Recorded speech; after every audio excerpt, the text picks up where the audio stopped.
The first part of the answer is relatively simple. We depend heavily on coal severance taxes for our schools, for our police.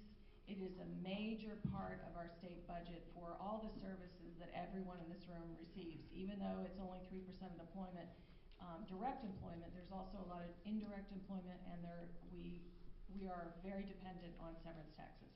We need to diversify our economy and also our tax base. Otherwise, we're doomed.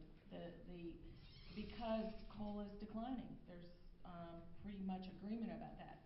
On the other hand, it really is amazing that at the same time we're having problems in the coal industry, and they're not going to be immediate problems, they're more in the future, is that there's a gold mine was discovered how to get at it underneath it. In some ways, we're incredibly lucky because there have been lots of booms and busts in coal, but it does appear that that things are changing, and we have a new source of revenue. We have to diversify. I think that it makes a whole lot of sense to invest in research in other forms of energy, but also in everything, so that we have a more, like when you invest in the stock market, it doesn't make any sense to do it unless you diversify and you lessen your risk by having your money in different places. So that's the way we have to go. Thank you. I heard your statement. Do you mind restating your question? Yes. Should we be focusing all of these efforts in areas of research to provide a more modern or renewable source of energy and economic booster for our state? If so, what should these consist of? I think I would go just understanding the reason that maybe coal is somewhat on the decline, and understanding what some would call the war on coal. I would suggest we go right out on Collins Ferry Road here in Morgantown at the National Energy Technology Lab.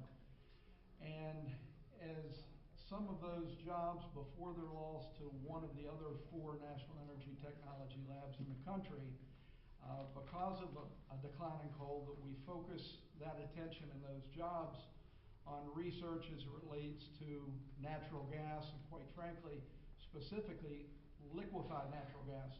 I was in Taiwan in November, met with the president or the head of their Department of Energy.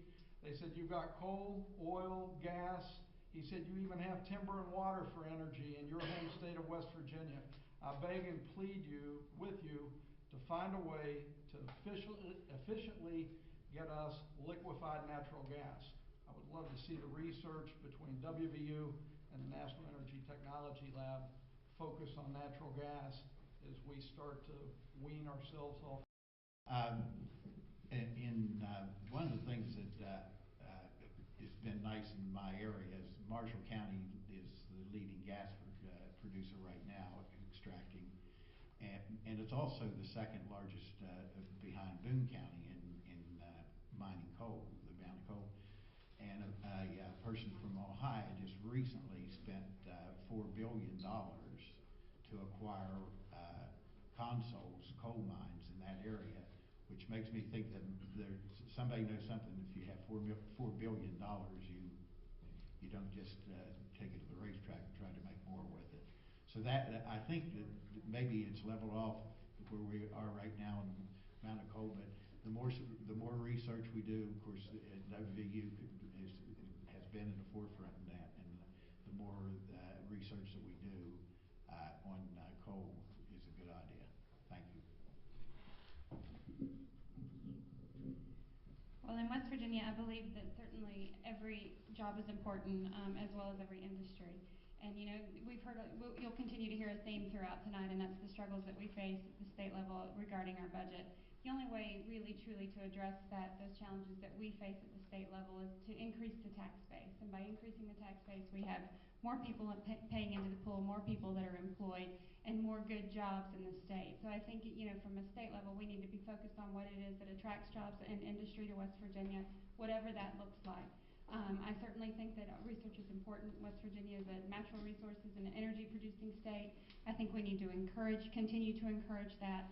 I certainly look as we go forward and the decline in coal continues to natural gas to be somewhat of a filler to that, but it will never make up the decline in coal. We're declining faster in coal than we are making up those taxes in natural gas. So we do have to look at other ways, whether it be solar or wind, and other ways of energy production to address the challenges and the loss that we're facing in the state. Thank you. In regards to coal, I don't think coal is on the decline permanently. I think we're just at a lull, so to speak, and I think it's a cycle that we're just going to have to see our way through. While here in the United States we may not be using coal to the degree we were 10 years ago, that's not to say that Europe and China are not. There's still a big need for our coal here in West Virginia and Indiana and Wyoming and Pennsylvania, and you name it. The coal need is still there, and for every 4 carloads, railroad carloads that are produced, one of those leaves the country. So obviously there is still a need for what we're producing here. In regards to other alternative energy sources, yeah, I'm all in favor of that. I'm all in favor of continuing research in whatever way we can. I think there was a piece of legislation 2 years ago that we'd actually worked some solar credits into it, only to see it amended out in the next committee. My Committee on Transportation and Infrastructure will be studying solar as how it can relate to the cars and getting that infrastructure in place here in the future in West Virginia. I grew up in this area, in a coal mining town, when we had coal mines in every 5 or 6 miles or so there was a coal mine. And we know what has happened over the past few years. But I don't believe that we have seen the last of maybe some of the coal booms. And so many areas will tell you there's still plenty of coal to be mined. I had an occasion about 8 years ago to go inside of a coal mine, which I had always said that I would never do. We went down 1,000 feet, and I went back in the mines 8 miles. And when you see those walls of coal, and I saw the continuous mining operations, and talk with the miners, and those individuals let you know what's going on all across the state. And by the time we went back in, we were not in West Virginia, we were over into Pennsylvania. And when I read some of the articles about the coal that's being exported, and where West Virginia leads so many other states in exporting, I believe for us to continue to do something about coal will provide the jobs that are so sorely needed here in West Virginia, and that we will continue to be at the top as far as exporting. And I think to continue to do something about the research, we must continue to do that. Thank you. Thank you. Well, I'm going to have to say everyone definitely has an opinion, and I'm going to agree with just everyone here at the table. We need to look at every opportunity, whether it be coal, natural gas, fracking, solar energy. Those are all things that we're going to have to look at in the future. We can't depend on one opportunity to fund our state, our educational, our road system. I am not a researcher. I work in the education field, but I can tell you that I've talked with a number of people up here on those subjects, and I feel that the research that's done here in West Virginia is of the highest level that we could possibly work at, and we have to figure out a way to best assess all of our energy opportunities. Thank you. The statistic that was given was 3% of jobs in West Virginia. That seems like a small number. When you translate that into hard digits, that's 50,000 West Virginians that are going to be in the unemployment line like that. So it's not as easy as just that. And I think with coal, we have to remember that this is something that we've been depending on for hundreds of years. As Delegate Fleshauer said, this is where the service tax, this is how we fund a lot of programs in our state. So with that said, we need to fight for coal. The Ohio State University is one of the best coal researching universities in the country. That's not acceptable. When coal is one of the main drivers of your economy, you have to fight for it and make sure that it stays that way. Thank you. Thank you.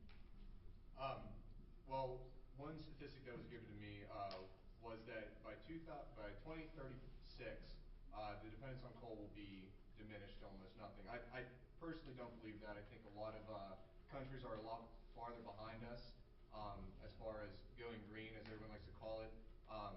The statistic that 1 in every 4 carts go out to a foreign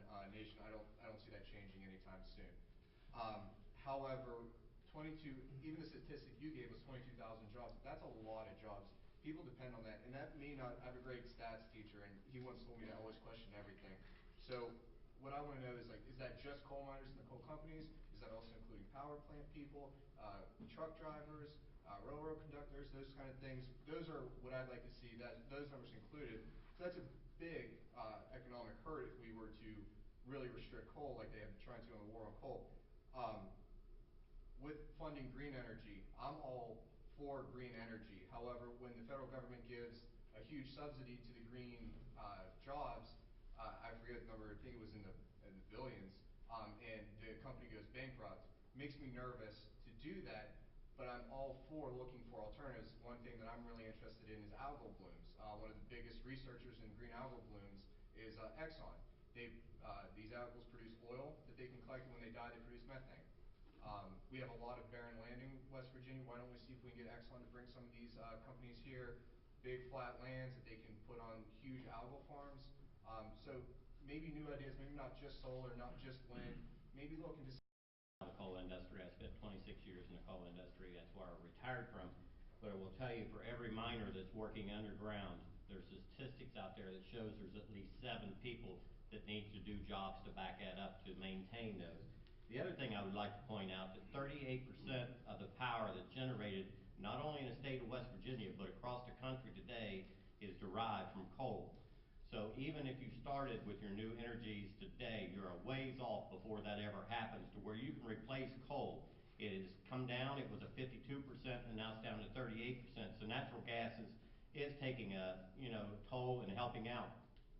The other thing is I'd be careful about throwing the baby out with the bathwater. As I said, you want to make sure that we have something in place that's going to replace this, because I, like others up here, the coal's going to be mined. It's going to go to countries of India. It's going to go over to China. It's going everywhere out of this country. So the answer is more in, I believe, lies in institutions like this and young people like yourselves. You've got to find the answer. Where we have failed, we were able to burn the coal, didn't worry about the consequences, and that was a mistake on our part. But you have to find a way in order to burn this resource that we can do it cleanly and we can produce the power that we need to produce with it. In terms of renewable energy, I was involved in the first process in 2001 of bringing windmills to the state of West Virginia. I represented Tucker County, and if any of you have been up there, you've seen the windmills up there. They're gigantic. When you get close to them, they look like a space station. I mean, they're really scary when you first get close to them. The commission in Tucker County wanted those. The people in the community basically were overwhelmingly in support of it. And because of the support, because there wasn't a lot of negativity toward it, it was looked at as an energy source that could be used. I was one of the bill sponsors, Delegate Larry Williams from Preston County, Harold Mike from Hardy County. So, that's one of those things that took place that, being a former legislator and now running for the Senate, I was able to help sponsor that. The other thing that I'd like to say also is in reference to a bill that was passed by Governor Joe Manchin in 2009, and it was called the Renewable Energy Portfolio Act. It's the one that Democrats have been beat over the head with as being a cap and trade bill and raise electric rates, utility rates. The bill is about planning for the future of coal and natural gas. It's nothing like the federal cap and trade law. It does not cap emissions. Rather, it allows power plants to earn credits for electricity generated or purchased from alternative fuels, including coal and natural gas.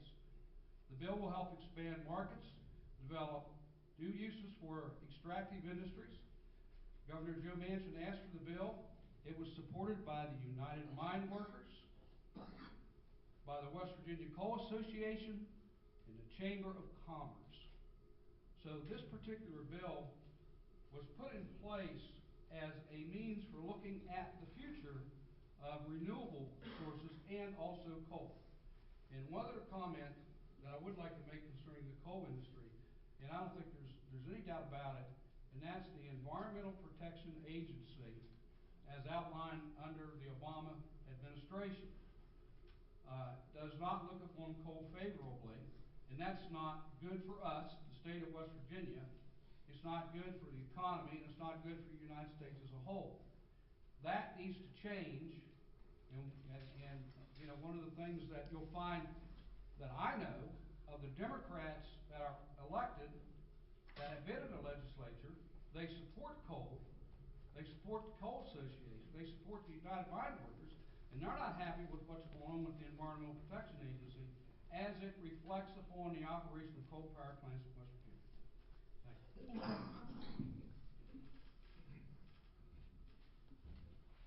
Thank you. Again, I'm Brian Krishaba. I think Mrs. Fleischauer brought up a good point earlier. She said that we should be diversifying how we are producing energy in this country, or even within the West Virginia economy. Our economy needs to be diversified, and I agree with that. Being in finance and being a financial advisor, nobody understands diversification better than I do. We don't want to have all of our eggs in one basket. And so I do agree that we do need to invest in other types of technology and other types of things to improve our economy, new types of energy. But as Mr. Statler said, we don't want to throw the baby out with the bathwater, and that's what we're seeing happening from the national level. When the president was campaigning in his first election, he said that his goal was to bankrupt the power plants that burn coal. I mean, if we don't recognize this as being a war on coal, then we're blind, and we're just going to continue to be battered here in this state. One of the things that I think is really important is we also have to be thinking not just about our own economy and ourselves, which we should. We ought to be also thinking about the people that we're helping produce energy around this country. A friend of mine heads up a really large grant at the Department of Energy out on the Collins Ferry Road, and he shared with me some really impressive pieces of information. One of the most important pieces of information is that, did you know that your utility bill would go up about 300% to cover if we didn't have coal being produced in this country as a form of energy? Now, we're watching across the country. It's very difficult to get the permits in the EPA in the first 4 years of the Obama administration. We're holding up a lot of the new permits to mine coal. They're going to make it more difficult for the coal companies to sell the coal overseas to other countries. Now, once things start hitting the hill, and I've worked on Capitol Hill, once things hit the hill, it never goes away. So those ideas are out there right now. So if we don't recognize this being a problem, then we're blind. Next, I have several hundred clients in Morgantown, the Monongalia County area, that seek me for financial advice. And when somebody gets laid off from a job, the turmoil that creates. Well, there's been a lot of turmoil in this state because of the war on coal. A lot of people lose their job. It affects their family, their marriages, their kids, everything. And so we've got to look at this thing from a lot of different angles. And we do need to diversify our assets, but we should not, as Joe said, put the baby out with bathwater. Thank you. Keep this up just a little bit close here. I agree that we should continue research on coal. Clean coal is what we need. We also need to focus on other forms of energy. You know, I think solar, wind are possibilities. I also think in looking at natural gas, I think we should look at how we can do these things environmentally safer in extracting natural gas. One thing when I think back to coal, and I've had many friends that are miners, I've lived in coal country in Logan County. You look at the impact on the whole economy that it has. Also on the coal severance tax, as Delegate Fleischauer pointed out, that affects our communities, our cities. I know for the city of Morgantown, when the coal severance tax comes down, we have to find other areas where we can have more revenue. So it affects everybody. Thank you. Thank you. Thank you all.